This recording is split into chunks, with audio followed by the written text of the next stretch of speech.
हिमालय की गोद में एक ऐसा गांव था जो औरों से बिल्कुल अलग था, जिसका नाम था वृक्ष ग्राम।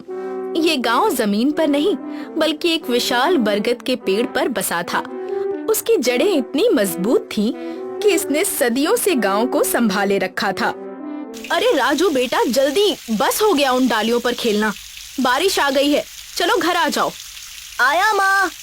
राजू अपनी माँ की बात सुनते ही घर चला आया। बारिश हो रही थी। तभी उसकी नजर पेड़ के नीचे बसे गांव पर पड़ी। वैसे माँ, देखो तो जरा, पेड़ के नीचे जो गांव बसा है वहाँ तो कोई पेड़ ही नहीं है, सिर्फ कीचड़ है। हाँ वो तो है, लेकिन हमें उससे क्या? हमारा उनसे और उस गांव से कोई संबंध नहीं है। हमारा वो विशाल पेड़ ही हमारी दुनिया है। सच ही कहा। वृक्ष ग्राम के लोग कभी जमीन पर नहीं उतरे थे। उन्होंने कभी नहीं जाना था कि जमीन कैसी होती है, मिट्टी का स्पर्श कैसा होता है। उनके लिए वो विशाल पेड़ ही उनका घर था, उनकी दुनिया थी। दरअसल बहुत साल पहले गांव के मुखिया थे दादा बरगद, जिन्होंने किसी कारण इस पेड़ पर बसे गांव का निर्माण किया था, और वही थे जिनकी वजह से ये गांव आज भी टिका हुआ था। बच्चों, ये पेड़ ही हमारा जीवन है। इसने हमें आश्रय दिया है, भोजन दिया है और हमें हर खतरे से बचाया है। इसीलिए हमें इसकी सदा रक्षा करनी होगी, इसका ख्याल रखना होगा। ठीक है, चलो अब आज का पाठ पूरा हुआ, हम कल मिलते हैं। दादा बरगद ना केवल इस गांव के मुखिया थे बल्कि बड़े वैज्ञानिक भी थे। इस गांव के हर बच्चे की शिक्षा की जिम्मेदारी भी उन्होंने अपने कंधों पर उठाई थी, जिसके कारण वे सभी गांव वालों के लिए एक आदर्श थे, खासकर अर्जुन के लिए।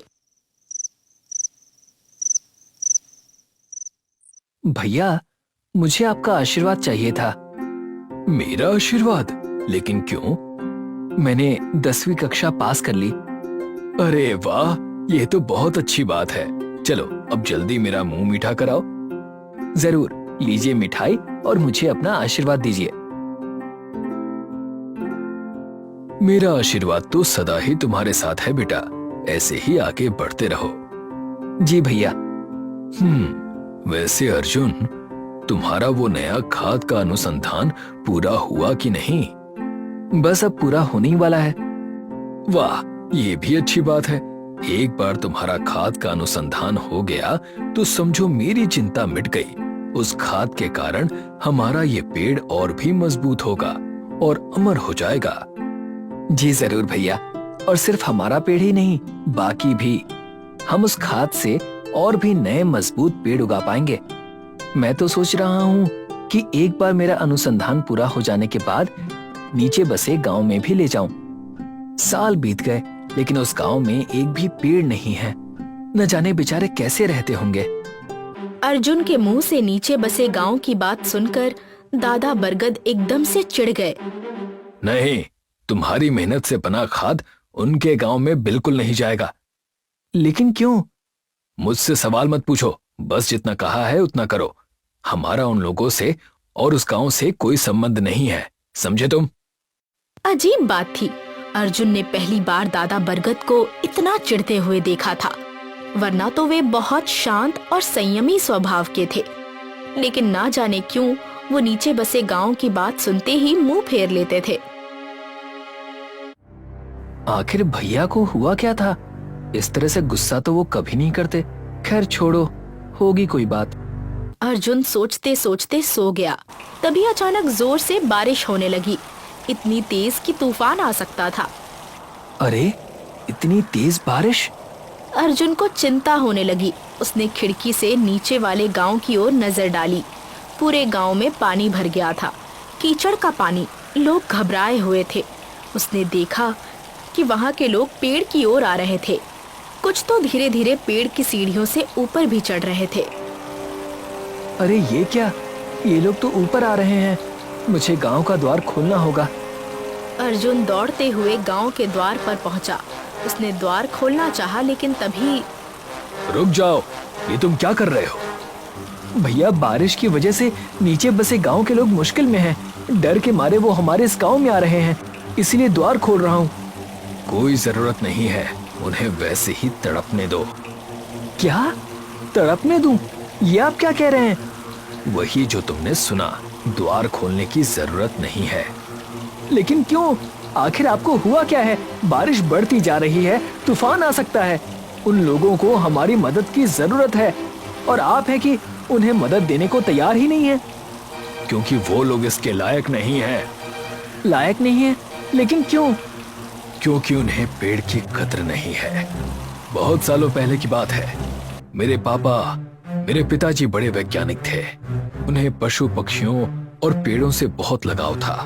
लेकिन एक दिन गांव में नई सड़क बनाने की लोगों ने मांग की, किंतु मेरे पापा ने इसका सख्त विरोध किया, क्योंकि अगर सड़क बनती तो उसके लिए बहुत सारे पेड़ काटने पड़ते। फिर क्या हुआ? मेरे पिताजी ने भरपूर विरोध किया, लेकिन बजाय उनकी मदद करने के गांव वालों ने उनका मजाक उड़ाना शुरू कर दिया। उन्हें अनदेखा करने लगे, जिसके कारण मेरे पिताजी अकेले पड़ गए और गांव वालों ने जो करना था वो कर ही दिया। उन्होंने मेरे पापा की आंखों के सामने सारे के सारे पेड़ काट डाले, जिसके कारण ना जाने कितने पशु पक्षियों की भी मौत हो गई। मेरे पिताजी ये सब सहन नहीं कर पाए। उन्हें प्रकृति से बहुत प्रेम था और उनकी आंखों के सामने ही उन्होंने उसे बर्बाद होते देख लिया।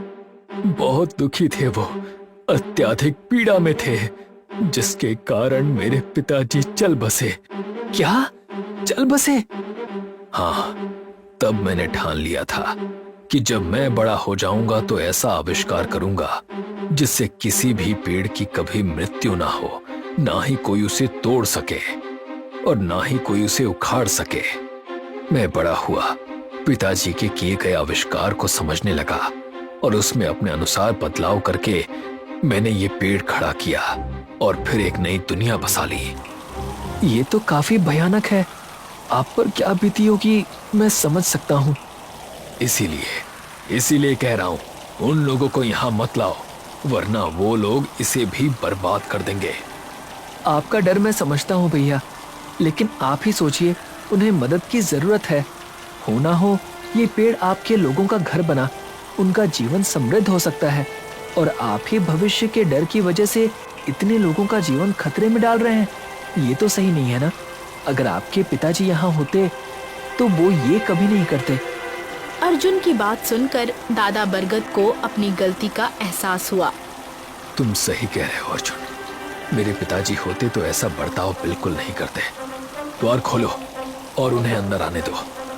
आखिरकार दादा मान गए। उनके कहने पर वृक्षग्राम के लोगों ने नीचे बसे गांव के लोगों का स्वागत किया और उनकी हर संभव मदद की। उन्हें आश्रय दिया गया। चलो, अच्छा हुआ, सब गांव वाले अब सुरक्षित हैं और ये सब तुम्हारे कारण हुआ है अर्जुन। मेरे नहीं, आपके संस्कारों के कारण। लेकिन मुझे आज भी लगता है कि इन लोगों को पेड़ पौधों, पशु पक्षियों की बिल्कुल भी कद्र नहीं है। इन्हें ये कभी समझ नहीं आएगा कि इनके गांव की हालत इनके ही गलत कर्मों का परिणाम है। दादा बरगद की बातों में छिपी हुई मायूसी अर्जुन ने महसूस की और उसे एक बहुत अच्छी कल्पना सूझी। एक दिन उसने सभी लोगों को मुखिया के घर बुलाया और एक घोषणा की। सभी के लिए विशेष सूचना। जैसा कि हम सब जानते हैं, पिछले हफ्ते बारिश के कारण नीचे बसे गांव को बाढ़ का सामना करना पड़ा। लेकिन इस सब में हमारा गांव, जो कि एक पेड़ पर है, उसे कुछ भी नहीं हुआ। जानते हैं क्यों? क्योंकि ये मजबूत पेड़ हमारे साथ था। दरअसल जब हम विकास करने के लिए उतावले हो जाते हैं तो पेड़ पौधों का महत्व हमारे लिए कम हो जाता है, जो कि बिल्कुल सही नहीं है। आज ये पेड़ था, इसीलिए हम सुरक्षित रहे और बाकी गांवों को भी सुरक्षा मिली। इसीलिए मैं सबसे विनती करता हूँ कि बारिश रुकने के बाद आप सभी एक एक पेड़ स्वयं लगाएं और उसकी देखभाल कर उसे बड़ा करें, ताकि ऐसी स्थिति में वो हमारी मदद करें और हम उनकी सेवा। अर्जुन की बातों से सभी गांववासी बहुत खुश हुए। उन्हें प्रकृति का महत्व समझ में आया और बारिश रुकते ही सबने मिलकर एक एक पेड़ लगाया और उसका ख्याल रखकर उसे बड़ा किया। अब वृक्षग्राम ही नहीं, नीचे बसे सारे गांव भी पेड़ों की हरियाली से भर उठे थे। सीख: वृक्ष ग्राम की कहानी हमें सिखाती है कि पेड़ों का हमारे जीवन में कितना महत्व है। हमें हमेशा पेड़ों का सम्मान करना चाहिए और उन्हें कभी नहीं काटना चाहिए। दर्पणपुर नाम का एक गांव था। इस गांव में लोग मिट्टी के घरों में रहा करते थे। गांव के लोग बहुत ही खुशहाल जीवन बिता रहे थे। इसी गांव में एक महेश नाम का युवक रहता था। महेश अपनी पत्नी के साथ आम के बागान में फल जमा कर रहा था। अरे शिवानी, आम की पैदावार बहुत अच्छी हुई है। हाँ, बिल्कुल सही कह रहे हैं। इस साल बागान में फलों की पैदावार बहुत अच्छी हुई है और साथ ही साथ खेतों की फसल भी बहुत अच्छी हुई है। हाँ, इस साल धन पर्याप्त होगा हमारे पास। और यदि कहीं दिक्कत आई तो आप घर बनाने का जो काम करते हैं उससे ठीक हो जाएगी। हाँ, सही कहती हो। अच्छा, चलो अब मैं इन्हें बाजार में बेच आता हूँ। अब शाम को घर पर भेंट होगी। जी, मैं भी तब तक घर के सारे काम निपटा देती हूँ। महेश फलों की टोकरी लेकर बाजार की ओर निकल पड़ा। महेश जैसे ही अपनी दुकान में आकर बैठता है, वहाँ प्रधान और कुछ लोग उससे फल खरीदने आते हैं। अरे भाई महेश, लगता है कि इस बार बागान में फल बहुत बढ़िया हुए हैं, क्यों? हाँ प्रधान जी, बिल्कुल सही कह रहे हैं। मैं और शिवानी आज इसी विषय पर चर्चा कर रहे थे। फलों की बात बहुत कर ली महेश, मुझे तुमसे कुछ जरूरी बात करनी है। क्या बात है प्रधान जी? दरअसल बात यह है कि गांव की मिट्टी के घर काफी पुराने हो चुके हैं और हम सोच रहे थे कि अब से हमें पक्के मकान बना लेने चाहिए जो ज्यादा समय तक टिके रहेंगे। हाँ, आप सही कह रहे हैं। मैं भी कुछ दिनों से अपने मकान को पक्का मकान बनाने की सोच रहा था, लेकिन बड़ी दिक्कत यह है कि गांव का हर व्यक्ति इतने पैसे कहां से लाएगा। हाँ, और इसी वजह से मैंने ठेकेदार से बात करने की सोची है। आज दुकान बंद करने के बाद तुम मेरे साथ ठेकेदार के यहाँ चलना। जैसा आप कहें प्रधान जी। प्रधान अपनी बात कह के वहाँ से चला जाता है और महेश प्रधान के साथ ठेकेदार के घर पर आ गया था। क्या बात है प्रधान और महेश, कैसे आना हुआ आज? वो एक जरूरी काम था ठेकेदार, तो तुमसे पूछने आ गए। और महेश को भी मैं इसी वजह से अपने साथ लेकर आया हूँ। तो बताओ क्या काम है? जी ठेकेदार जी, मैं बताता हूँ। हम सोच रहे थे कि लोगों के मिट्टी के घर पुराने हो गए हैं, तो अब हम सब घरों को नए सिरे से पक्के घरों में बदल दें। अच्छा, तो ये बात है। लेकिन गांव में एक घर तो है नहीं, कई घर हैं, तो इतने पैसे कहां से लाओगे? इसी कारण तो आपके पास आए थे। हाँ, आप अभी हमारी मदद कर देते तो सारे गांव वाले आपको धीरे धीरे पैसे लौटा देते। मजाक है क्या? मैं ऐसी कोई मदद नहीं करने वाला। पैसे लेकर आओ, फिर बात करेंगे इसके आगे। मुझे बाहर से लोग भी बुलाने होंगे और घर बनाने की चीजों के मोल भी चुकाने होंगे। ठेकेदार जी, लोग तो हमें गांव में ही मिल जाएंगे और कुछ पैसे जोड़ घटाकर दे भी देंगे। आप कृपया एक बार और सोच लीजिए और मदद कर दीजिए हमारी। बस भी करो, तुमसे प्यार से बात करने की कोशिश कर रहा हूँ, इसी वजह से इतनी बात बढ़ रही है। मैं नहीं करता। पैसे लाओगे तब काम होगा, वरना नहीं। अब जाओ। एक बार सोच तो लीजिए ठेकेदार जी, कोई तो मार्ग होगा। लोग त्रस्त हो जाएंगे आने वाली बारिश से, हमें उनकी कुछ तो मदद करनी होगी ना। हाँ, सही कह रहे हो कि लोग त्रस्त हो जाएंगे, और अगर उन्हें इतनी ही दिक्कत है तो सबसे कहो कि अपने पास से मुझे 1-1 बीघा जमीन मुझे दे दे। क्या कहते हो? महेश, चलो चलते हैं। मुझे अंदेशा था कि ऐसा ही जवाब मिलेगा, पर मैंने फिर भी कोशिश करने की सोची और तुम्हें भी ये सब देखना पड़ गया। पर प्रधान जी। प्रधान महेश को इशारा करता है और महेश अपने शब्दों को पीसकर पी जाता है। ठेकेदार की बात सुनकर महेश निराश होकर अपने घर लौट आता है। शिवानी उसके चेहरे पर ये निराशा देखकर उससे पूछती है, अरे जी, क्या हुआ? आखिर बात क्या है? कुछ नहीं शिवानी, बस ये ठेकेदार की बात सुनकर मुझे बहुत दुख हुआ। ऐसा क्या कह दिया उन्होंने? ठेकेदार से गांव वालों की मदद करने के लिए कहा तो उन्होंने खरी खोटी सुनाकर लौटा दिया। अब तो बरसात का महीना भी आ रहा है और लोगों के घर पुराने हो चुके हैं। पता नहीं अब क्या होगा। आपका मन बहुत ही कोमल है। आप सब गांव वालों के लिए इतना सोच रहे हैं। भगवान करे कि आपको इस परिस्थिति को पार करने की शक्ति मिले। काश मैं कुछ कर पाता अपने गांव के लिए। अब सो भी जाइए। मार्ग के बारे में कल सोचिएगा। ठीक है शिवानी, अब और कर भी क्या सकते हैं। महेश सो जाता है और उसे एक सपना आता है। सपने में महेश एक आम के पेड़ के पास आम उठाता है और उस आम को खोलकर देखता है कि उसमें एक कांच का बीज है। कांच का बीज वो जमीन में गाड़ देता है और वहाँ पर एक पेड़ उगाता है जिसमें कांच लटके थे, मानो उस पेड़ पर कांच फलों की तरह उगाए हो। सुबह हो गई और महेश उठते ही शिवानी को जगाने लगा। शिवानी उठो, शिवानी। क्या बात है जी? ऐसी क्या आपदा आन पड़ी है सुबह सुबह? अरे कोई आपदा नहीं, मुझे बस एक सपना आया था और उस सपने में मैंने देखा कि आम की गुठलियों की जगह एक कांच का बीज है और उससे ऐसे पेड़ तैयार हो रहे हैं जिसमें कांच लटके हैं। पर ये तो बस एक सपना है जी, आप भी ना। डूबते को तिनके का सहारा जानो। कल ही हमने कोई मार्ग मांगा था, शायद ये वही हो। मैं समझती हूँ कि आप गांव वालों की मदद करना चाहते हैं, पर इस तरह से सपने को सच मान लेना आपकी सेहत के लिए ठीक नहीं है।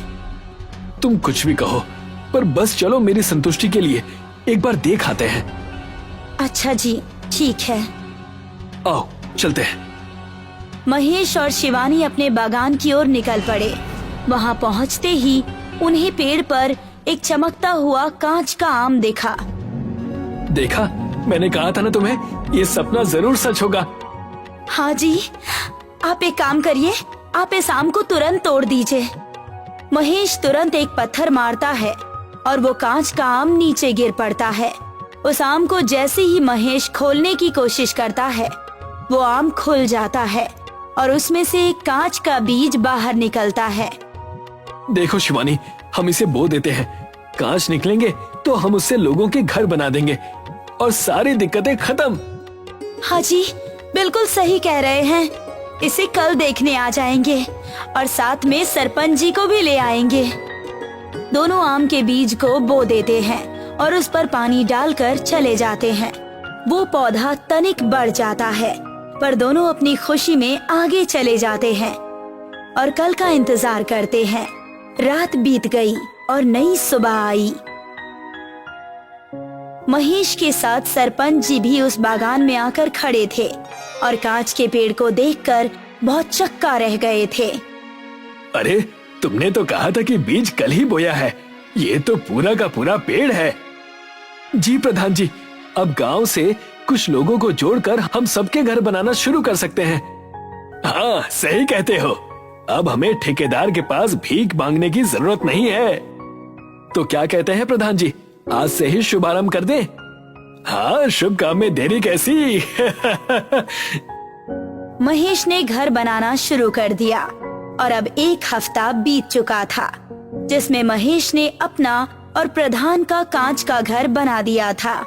महेश और प्रधान महेश के नए घर में बैठे थे, तभी वहाँ ठेकेदार आता है। और भाई महेश, क्या हाल चाल है? मेरे हाल चाल तो बहुत ही अच्छे हैं, आप बताइए ठेकेदार जी। मैं भी ठीक हूँ, बस देखने आया था कि गांव में जो बात चल रही है उसमें कितनी सच्चाई है। तो पता चल गया? हाँ भाई, तुम्हारा घर तो बहुत ही सुंदर बना है। वैसे महेश, बोलिए। एक सुझाव लेकर आया था मैं। तुम्हारे पास जो पेड़ है कांच का, वो तुम मुझे बेच दो। बहुत पैसे दूंगा तुम्हें। इतने पैसे तुम्हें गांव के घर बनाने के बाद भी नहीं मिलेंगे। अच्छा, माफ कीजिएगा ठेकेदार जी, लेकिन मैं इससे गांव वालों के घर बनाऊंगा और मुझे ये नहीं बेचना। क्या तुम ये कैसी मूर्खता भरी बातें कर रहे हो? ठेकेदार जी क्षमा कीजिएगा, पर मैं आपकी तरह इस वरदान को गांव के लिए श्राप बनने नहीं दे सकता। अगर उनके पास ज्यादा पैसे आने के साधन होते या उनके पास पैसा होता तो मैं उस दिन आपसे विनती ही क्यों करता। थोड़ा ठंडे दिमाग से सोचो महेश। चलो, कांच का पेड़ बेचना नहीं चाहते तो मेरे साथ मिलकर काम करो, इससे हमें काफी पैसे मिलेंगे। तुम्हें क्या लगता है, गांव वालों को अगर सब कुछ मुफ्त में मिल जाएगा तो क्या वो आगे काम करने की चाह रखेंगे? तुम ही समझाओ प्रधान कुछ इसे। चुपचाप क्यों बैठे हो? मैं चुपचाप इसलिए बैठा हूँ क्योंकि मैं तुम्हें इस तरह से हड़बड़ाहट में देखकर काफी चकित हूँ। तुम्हारे तो मानो प्राण ही निकल रहे हैं इस गांव को बढ़ता देखकर, और ये देखकर कि कोई इस गांव की मदद कर रहा है। हाँ प्रधान जी, सही कह रहे हैं आप। पहले तो आप हमारी मदद करने आए नहीं ठेकेदार जी, और जब हमारे पास दूसरे साधन आ गए हैं तो आप हमारी मदद करने की जगह उल्टा भड़काने आ गए हैं। शे, तुम लोग कभी नहीं समझने वाले, जो समझ में आए वो करो। ये कहकर ठेकेदार वहाँ से गुस्से से चला गया और प्रधान फिर से महेश से कहने लगा, महेश, ध्यान रखना, ये ठेकेदार कुछ भी कर सकता है अपने जलन में आकर। जैसा आप कहें प्रधान जी। अब हम वैसे भी कांच के घर बनाना शुरू करेंगे और हमारा इनसे ताल्लुक कम ही रहेगा। देखते ही देखते 1 महीना बीत गया। सारे कांच के घर बन चुके थे और कांच का पेड़ फायदेमंद साबित हुआ, जिस वजह से गांव के लोग आज उसके पास नारियल फोड़कर उसका पूजन करने के लिए खड़े थे। जय हो इस पेड़ की। गांव में बरसात से पहले सबके घर नए तरीके से बन गए। इससे बढ़िया और क्या हो सकता है। हाँ, इस पेड़ ने हमारी बहुत मदद की है। ये सही कह रहे हो, इस पेड़ की हम पर बहुत ही कृपा है। पर ये भी जानो कि सिर्फ वरदान से ही कुछ नहीं होता, वो वरदान किस व्यक्ति के हाथ में है ये भी बहुत मायने रखता है। इसीलिए तुम्हारा भी हम पर उपकार है महेश। आखिर तुमने अपना वरदान हम सब में बांटा जो है। तभी वहाँ ठेकेदार 2 गुंडों के साथ आ गया, जिसके पास कुल्हाड़ियाँ थी। क्या कहना चाहते हो प्रधान, कि अगर वो वरदान मेरे हाथ लगता तो मैं इसे श्राप बना देता? मैंने आपका नाम तो नहीं लिया, पर आपने अभी अभी जो खुद का परिचय दिया है वो कुछ गलत नहीं है। ये कुल्हाड़ी लेकर इन 2 लफंगों के साथ आप यहाँ क्या कर रहे हैं? बहुत बोलता है, आप कहे तो उड़ा दो ठेकेदार जी। अरे नहीं नहीं भैया, हम तो बस यहाँ इस पेड़ को काटने आए थे, और अगर कोई बीच में ना आए तो हाथापाई नहीं होगी। जैसा आप कहें ठेकेदार जी। ठेकेदार और गुंडे जोर से उस पेड़ पर कुल्हाड़ी मारने लगे और बाकी सब डर कर पीछे हट गए। अचानक चारों तरफ से कांच की दीवारों ने उन्हें कैद कर लिया। बचाओ बचाओ! अरे, ये कांच की दीवारों पर हाथ पीट पीट कर क्या कर रहे हैं ठेकेदार जी? पता नहीं भैया, पर आनंद बड़ा आ रहा है।